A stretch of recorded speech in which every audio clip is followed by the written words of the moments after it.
Suppose आपको believe की spelling लिखनी है, बिलीव, तो आप कैसे लिखेंगे? BELIEVE या फिर BELEIVE, क्योंकि हमें अंदाजा रहता है कि बिलीव की स्पेलिंग लगभग ऐसी होती है, बट यहाँ IE आएगा कि EI आएगा, बड़ा कंफ्यूजन होता है। मुझे तो होता था जब तक कि मुझे रूल नहीं पता था कि EI कहाँ आता है, IE कहाँ आता है। एक और एग्जांपल देखते हैं। अगर आपको लिखना है कंसीव, ठीक है, अगर आपको लिखना है कंसीव तो आप क्या लिखोगे? CONCIEVE या फिर आप लिखोगे CONCEIVE। है ना बड़ा कंफ्यूजन? तो इस वीडियो में ये कंफ्यूजन मैं आपका हमेशा के लिए दूर कर दूंगी। एक सिर्फ रूल आपको जानना है कि EI कहाँ लगता है, IE कहाँ लगता है। या फिर कई बार एक और कंफ्यूजन होता है कि सिटी या एक C, सपोज एक हमको इसका देखने हैं स्पेलिंग्स, तो C का जो प्रोनाउंसिएशन होता है कई बार, जैसे हमको ये लिखा हुआ है तो इसको आप क्या पढ़ोगे? इसको आप पढ़ोगे सिटी, पर ये आप क्या पढ़ोगे? इसको आप पढ़ोगे कट। तो यहाँ भी C है, यहाँ भी C है, पर यहाँ पर आप C को स के जैसे पढ़ते हो, पर यहाँ पर C को आप क के जैसे पढ़ते हो। तो ऐसे स्पेलिंग के ऐसे बड़े कंफ्यूजिंग रूल्स हैं जो स्टूडेंट्स को बहुत ज्यादा कंफ्यूज रखते हैं। In fact spellings I would say is one of the most difficult topics of English, क्योंकि स्पेलिंग का कोई पर्टिकुलर नियम है ही नहीं। कुछ चीजें आपको बताई जा सकती हैं जिनको सीख कर आप इंग्लिश स्पेलिंग्स के कुछ डाउट क्लियर कर सकते हो, बट एक्सेप्शंस आपको मिलते रहेंगे, क्योंकि आपने जो भी हिंदी या जो भी आपका नेटिव लैंग्वेज है उसमें एक वर्ड का एक ही प्रोनाउंसिएशन होता है। जैसे हमने क लिखा तो इसको हम क ही बोलते हैं, किसी भी फॉर्म में चाहे से पढ़ दिया जाए। पर यहाँ पर आप देखना सी, इसके प्रोनाउंसिएशन अलग रहेंगे। जी की स्पेलिंग में कभी ग वाली स्पेलिंग्स में जी यूज होगा, कभी ज वाली स्पेलिंग्स में जी यूज होगा। तो बहुत सारे कंफ्यूजन्स हैं जो कि इस वीडियो में, सारे तो नहीं, कुछ हद तक की कंफ्यूजन्स हम क्लियर करेंगे। So if you are ready to improve your spellings, अगर आप आज अपनी स्पेलिंग्स को कुछ इम्प्रूव करना चाहते हैं तो ये वीडियो आपके लिए है। हेलो एवरीवन, मैं हूँ सोनम, इन्फॉर्मेशन सेंटर में आप सभी का स्वागत है। तो फटाफट से इंग्लिश की कुछ मोस्ट इंपॉर्टेंट स्पेलिंग रूल सीखेंगे जो कि आपकी स्पेलिंग्स को काफी हद तक इम्प्रूव करेंगे। तो सबसे पहला जो रूल है वो है कि EI कहाँ आता है और IE कहाँ आता है। तो देखिए, किसी भी स्पेलिंग में ज्यादातर C के बाद EI आता है, CEI आता है। जैसे कंसीव वाली स्पेलिंग थी ना, वहां पर हम EI लिखते, रिसीव अगर हमें लिखना है तो C के बाद EI आया हुआ है। कंसीव C के बाद EI आया हुआ है। Deceive EI, perceive EI, ceiling EI, है ना, कंसीट EI, कंसीटेड EI। तो जब भी C आएगा उसके बाद ज्यादातर, मैंने आपको बोला कोई भी स्पेलिंग का रूल परफेक्ट नहीं है, आपको एक्सेप्शंस मिलते ही रहेंगे। तो ज्यादातर C के बाद EI आता है, बट C के अलावा अगर कोई दूसरा लेटर है ना तो उनके बाद IE आता है। जैसे बिलीव हमें लिखना था तो बिलीव की करेक्ट स्पेलिंग क्या थी? LIEVE। यहाँ पे C होता तो हम EI लिखते हैं, but IE। Relieve IE, achieve IE। यहाँ पर क्योंकि C नहीं है तो यहाँ पर आप हर जगह देखना फील्ड, फ्रेंड, नीस, यहाँ पर IE आया हुआ है। तो पहला रूल क्लियर है, पर अगेन एक्सेप्शंस आपको मिलेंगे। तो यहाँ पर देखो कुछ बहुत ब्यूटीफुल स्पेलिंग्स हैं, यानी मोस्ट पॉपुलर स्पेलिंग्स हैं जिनमें ये रूल फॉलो ही नहीं होता। तो जैसे है प्रोटीन, तो यहाँ पर देखो T के बाद EI आया हुआ है, यहाँ पर C तो है नहीं, पर तो भी हमने यहाँ पर EI लिखा। तो हर स्पेलिंग रूल में आपको एक्सेप्शंस मिलेंगे, as no spelling rule is perfect. तो यहाँ पर देखिए आप एक्सेप्शंस, कुछ आप एक्सेप्शंस याद कर लीजिए। कोई भी स्पेलिंग रूल अगर आपको सीखना है ना तो 90% वो अप्लाई होगा, बट जो 10% एक्सेप्शंस हैं उनको आप याद कर लीजिए या बार बार लिख कर प्रैक्टिस करिए, यानी आपको दिमाग में बैठा देने हैं, क्योंकि उन पर अगर कोई रूल लागू ही नहीं होता तो उनका कुछ किया नहीं जा सकता। वियर्ड, सीज, लेजर, वेन, है ना, फोरफीट, तो ये कुछ एक्सेप्शंस हैं। तो अगर आप नोट्स मेंटेन कर रहे हैं तो फटाफट से नोट डाउन कर लीजिए या स्क्रीनशॉट ले लीजिए, क्योंकि यही एग्जाम वगैरह में रूल्स काम आते हैं और यहीं पर स्टूडेंट्स मिस्टेक करते हैं। तो पहला रूल क्लियर है। देखते हैं नेक्स्ट रूल। नेक्स्ट रूल क्या है कि आपने देखा होगा कि जब भी किसी स्पेलिंग में फुल ऐड होता है ना, तो वहां पर उसका एक एल रिमूव हो जाता है। Removal of single L from full. जैसे अगर किसी शब्द के अंत में फुल आ रहा है, कोई भी शब्द, कोई भी वर्ड है, उसमें अगर फुल सफिक्स ऐड किया जाता है किसी भी वर्ड में, अगर जैसे ट्रुथ, अगर मैं इसमें फुल ऐड करूंगी तो क्या होगा, फुल का एक एल हटा दिया जाएगा, तो स्पेलिंग क्या बनेगी, ट्रुथफुल, डबल एल नहीं आएगा। बहुत सिंपल रूल है, इसमें कुछ मिस्टेक नहीं करनी चाहिए आपको। जैसे यूजफुल लिखना होता है ना, तो कई लोग क्या लिखते हैं, यूजफुल लिखते हैं, double L, which is wrong. क्योंकि सिंपल सा किसी भी वर्ड में अगर हम किसी भी वर्ड में अगर हम फुल ऐड करते हैं तो उसका एक एल हट जाता है, यही रूल है। नेक्स्ट रूल देखते हैं। नेक्स्ट रूल क्या है, किस स्पेलिंग में डबल एल सिंगल एल हो जाता है। आपने क्या देखा कि फुल सफिक्स ऐड करने पर फुल का एक एल हट जाता है, बट यहां पर क्या रूल है कि अगर कोई भी स्पेलिंग है जिसके एंड में डबल एल आ रहा है, उसमें आप कोई भी सफिक्स ऐड करेंगे। अगर कोई स्पेलिंग डबल एल से एंड होती है, जैसे ये स्किल, ऑल, है ना, ये जैसे कोई भी स्पेलिंग है जो डबल एल से एंड होती है, अगर उसमें कोई भी सफिक्स जोड़ा जाता है, फुल, माइटी, मोस्ट, कोई भी सफिक्स ऐड किया जाए, तो उस शब्द का, ये जो वर्ड है, इसका जो डबल एल है उसमें से एक एल हट जाता है। जैसे स्किल्स में से, जैसे स्किल में हमने फुल ऐड किया, तो स्किल का एक एल भी हट गया, और फुल वाला रूल तो हमने सीखा ही था, तो ये हो गया स्किलफुल। ऑल में अगर हमने माइटी ऐड किया तो यहाँ पर डबल एल का एक एल हट गया। ऑल में हमने मोस्ट ऐड किया तो एक एल हट गया। ऑलरेडी में एक एल हट गया। वेलकम में एक एल हट गया। बहुत सारे लोग वेलकम को डबल एल लिखते हैं, विच इज रॉन्ग, क्योंकि किसी भी वर्ड में कोई भी सफिक्स ऐड करने पर उस वर्ड में से डबल एल का एक एल हट जाता है। So this rule is also very simple, but इनमें मिस्टेक्स होती हैं, तो इनको आपको जानना चाहिए। नेक्स्ट रूल देखते हैं, टी कहा। अब देखो कई सारी स्पेलिंग्स में ना टी का प्रोनाउंसिएशन ट होता है, कई में टी को श के जैसे भी यूज किया जाता है, और कई स्पेलिंग्स में टी का यूज च के जैसे होता है।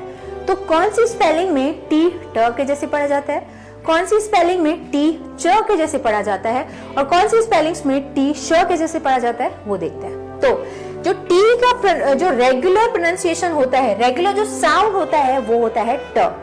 आपको पता है true, tell, toddler, tone, time, travel, इनमें टी को ट के जैसे ही पढ़ा गया है, क्योंकि उसका जो नॉर्मल 90% या सपोज मान लो 80% स्पेलिंग में टी को ट के जैसे ही पढ़ा जाता है। बट अगर किसी स्पेलिंग के लास्ट में TION आता है, TIOUS आता है, TIAL आता है, या TIENT आता है, इस सेट ऑफ वर्ड्स के साथ अगर टी आता है तो इन स्पेलिंग्स में टी को श के जैसे पढ़ा जाता है। TION को पढ़ा जाता है शन, TIOUS को पढ़ा जाता है शस, ये TIAL शेल, शेंट। पेशेंट अगर आपको लिखना होता है तो इसके बाद में देखना आप, ये स्पेलिंग लगी होती है, ये PATIENT, तो इसको हम पेशेंट पढ़ते हैं, पेटेंट नहीं पढ़ते, क्योंकि यहाँ पर जो टी है वो कौन से सेट ऑफ वर्ड्स के साथ आ रहा है, जो टी है ये EINT के साथ आ रहा है, तो ये पेशेंट हो गया। Caution, CAUTION, shun, caution, cautious, partial, quotient, nation, nutritious, martial. तो ये आपको याद कर लेना पड़ेगा कि TION होता है शन। जैसे अगर आपको नेशन लिखना है तो आप NATION लिखोगे, अगर आपको मोशन लिखना है तो आप MOTION लिखोगे, क्योंकि आपको ये तो याद करना ही पड़ेगा कि TION शन होता है।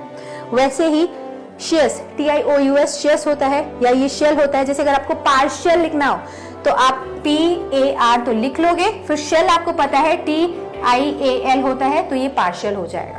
तो ये सेट ऑफ वर्ड्स अगर किन्हीं के एंड में आता है, किन वर्ड्स के एंड में, तो वहां पर टी श के जैसे पढ़ा जाता है। नेक्स्ट, जब किसी स्पेलिंग के एंड में ये TURE आता है, TURY या STION या TUAL जैसे सफिक्स आते हैं, तो वहां पर टी को च के जैसे पढ़ा जाता है। जैसे आप एक्चुअल कैसे लिखते हो,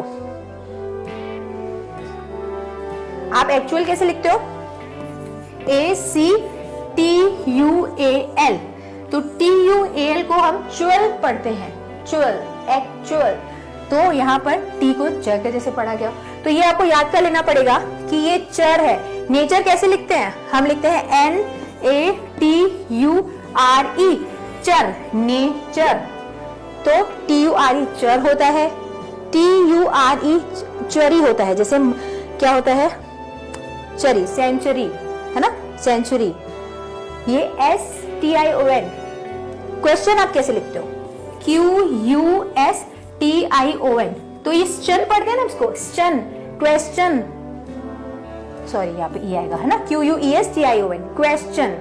तो यहाँ पर अगर ये STION के फॉर्म में आ रहा है, ये सेट ऑफ वर्ड्स आ रहा है, तो टी को यहाँ पर च के जैसे पढ़ा जाता है। ओके, तो देखो यहाँ पर एग्जाम्पल्स क्या लिखे हुए हैं। जब किसी स्पेलिंग के एंड में ये सारे सफिक्स आते हैं तो वहां टी का प्रोनाउंसिएशन च होता है, जैसे actual, capture, nature, picture, question, digestion. यहाँ पे देखो ESTION, digestion, mutual, suggestion, moisture, furniture, TURE चर, फर्नीचर, सेंचुरी, नर्चर, नर्चर।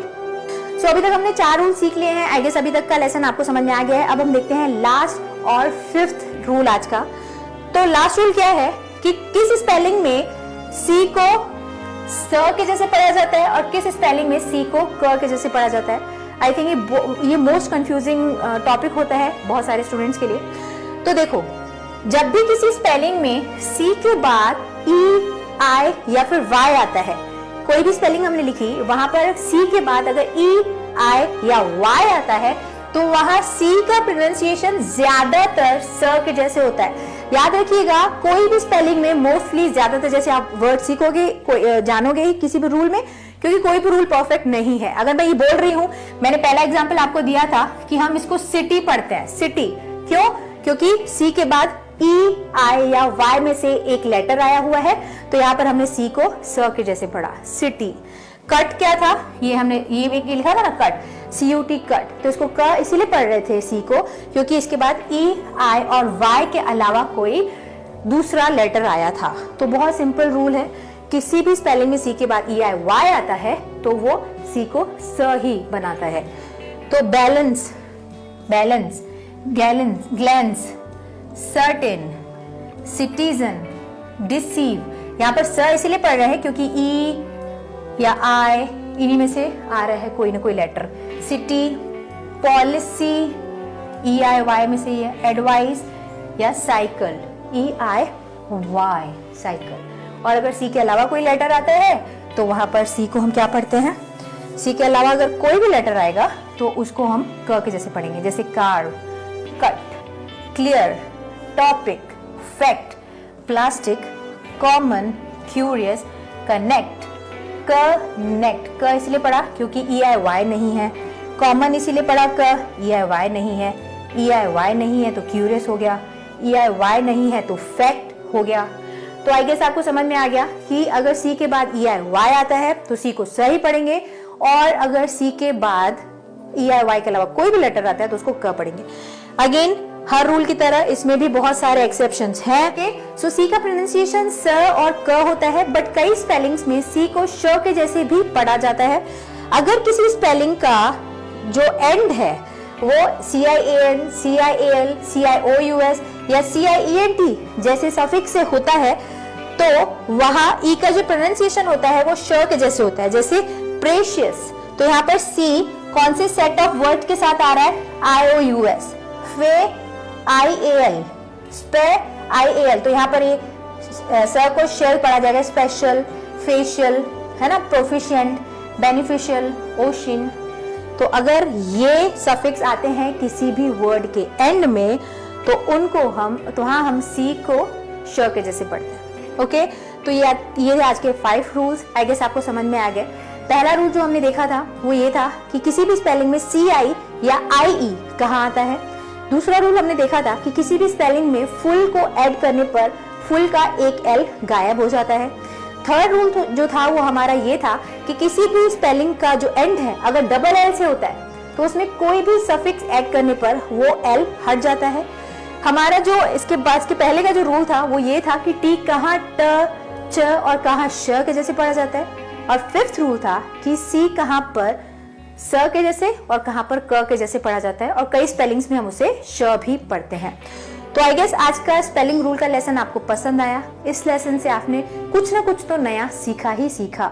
अगर ये रूल्स अगर आप अपने दिमाग में बैठा देते हैं तो ये रूल आपको हमेशा के लिए याद रहेंगे और आप ऐसी जो छोटी छोटी मिस्टेक्स हैं उनको करने से बच सकते हैं। स्पेलिंग को सीखने का तरीका यही है, इसके अलावा कोई भी ऐसा यूनिवर्सल रूल नहीं है जो आपको सिखाया जाएगा और आप स्पेलिंग के मास्टर बन जाएंगे। ऐसा पॉसिबल नहीं है। स्पेलिंग को ऐसे ही सीखा जाता है और सबसे बेस्ट तरीका तो यही है कि जब भी आप कुछ पढ़ते हैं, जब भी आप कुछ लिखते हैं तो स्पेलिंग पर गौर करते जाइए, वहां पर देखिए कि कहाँ क्या आ रहा है, तभी आप स्पेलिंग्स में परफेक्ट हो पाएंगे। और थोड़े थोड़े रूल्स में से जो आप छोटी मिस्टेक्स हैं उनको आप एलिमिनेट कर सकते हैं। ठीक है, तो एक यही तरीका है। आगे मैं स्पेलिंग रूल्स के ऊपर और वीडियोस लाते रहूंगी। अगर ये वीडियो पसंद आया तो आप नीचे कमेंट सेक्शन में मेंशन करिएगा कि वो वीडियोस आप देखते रहना चाहते हैं। और आप वीडियो अगर ये आपको पसंद आया है तो उसे लाइक और शेयर करना तो बनता ही है। इस वीडियो के बारे में क्या आपकी राय है, कौन से टॉपिक्स पर आप वीडियोस और देखते रहना चाहते हैं, तो वो भी नीचे आप कमेंट सेक्शन में मेंशन करिएगा। I read your comments. And अगर आप पहली बार इस चैनल पर आए हैं तो इन्फॉर्मेशन सेंटर को सब्सक्राइब करके जाइएगा। On that note, I'm signing off. मिलते हैं हमारे अगले वीडियो में एक और टॉपिक के साथ। See you the next video. Bye bye. Thanks for watching.